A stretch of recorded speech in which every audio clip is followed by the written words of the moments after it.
صعب بطاط مرتد الان، ممكن شاهد الثالث. هجوم الان حمادي داخل داخل منطقه الجزاء. جول ثالث للقوه الجويه، جول ثالث للقوه الجويه.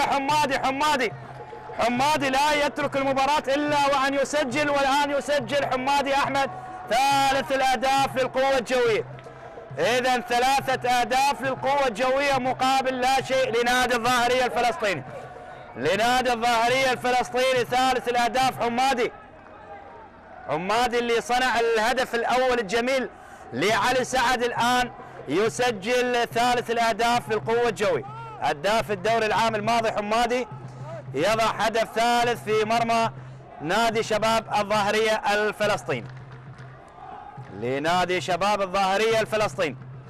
يعني حكم اللقاء علي الصباغ، يعني فعل حسن للأندية العراقية. لاحظ الكرة، الإعادة والتمريرة والمرور الرائع والجميل لحمادي أحمد من أمام المدافع خالد سالم. بعد ذلك مر من الحارس وليد قيسية ليضع الكرة بمرمى فريق نادي شباب الظاهرية ليسجل ثالث الأهداف.